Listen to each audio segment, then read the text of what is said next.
Norm. Yes. Yes. Yes.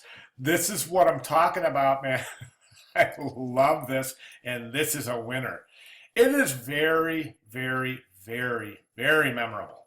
Okay, now let's talk about it. Colors. It's weird because I just got done talking with another student about um, the way you present your logos. I think this is a mistake presenting them so close to each other because we can't really absorb one without the other kind of leaking in. Do you see what I'm saying? And I'm using color terms, and that's actually kind of what I'm talking about because the only difference here is color. So do you see what I'm saying? So it would be preferential to look at that alone on a white background, then look at that alone on a white background. Now, if you want to show them all together like this, just to get the impact of the different color, that's great. I get that, but definitely I would go with a presentation, and this is just general design advice, for your portfolio as well as your upcoming professional career. You'll hear this again, so keep that in mind. Okay, a couple of things about the logo itself. First of all, I think orange is clearly the most effective color. It's got a personality that the others don't.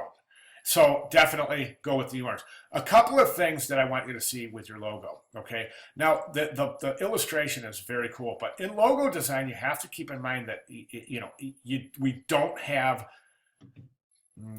where is this? Okay, we don't have this luxury. Whoops, am I in? Okay, this is why. Hold on one second, hold on.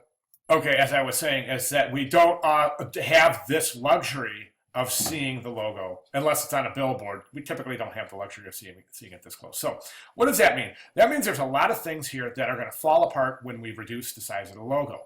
Things like the gradient, things like the little arm bands, even the fingers, and even that little robot gear or that screw in the lobster claw. That's so cool. I love this. I just love this. And those of you who are watching along, I don't know. I thought it was kind of cool because, you see this kind of resemblance because of Norm. I hope you're not mad at me for saying this, but because Norm wears glasses and this guy I don't know. I saw it and I thought it was a really cool idea. So I don't know, Norm. I'm loving this. So, all right. As I was saying, there's things that are going to fall apart then when we reduce the size, and we're going to get to that in 1 second. I'll show you what I mean. So we come down here and we see a couple of things. Let's start reducing. This is why I love Acrobat. So we start reducing, and this is simulating the size of seeing the act of seeing your logo at different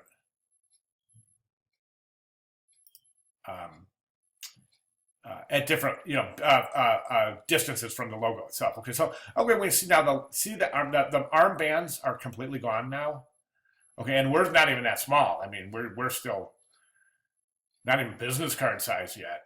Let's go down. Whoops, let's go down the other way a little. The fingers are disappearing.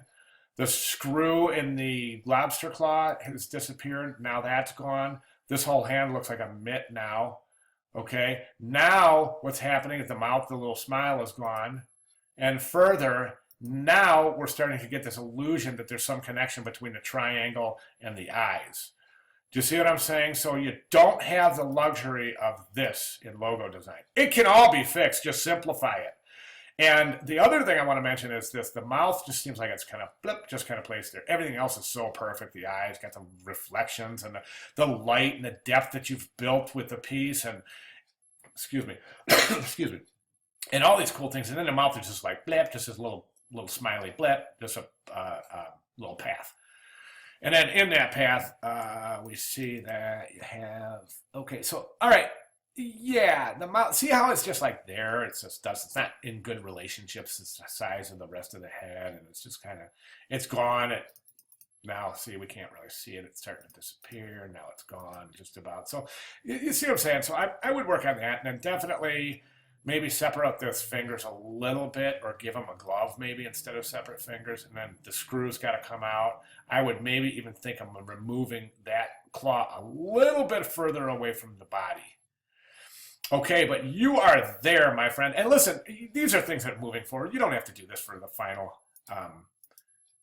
Do what you can for you know, again, it doesn't have to be done this week. I mean, we're going to be working on this for a couple weeks more. So if you are making adjustments, feel free to add them as we move along. Okay, Norm Miller, not working. It's not working. Let me show you why. See this design right here? See how wonderfully it's working with the robot? Well, the norm's not working because the robot, even though it's a robot, even though it's a mechanical thing, it's got some organic lines.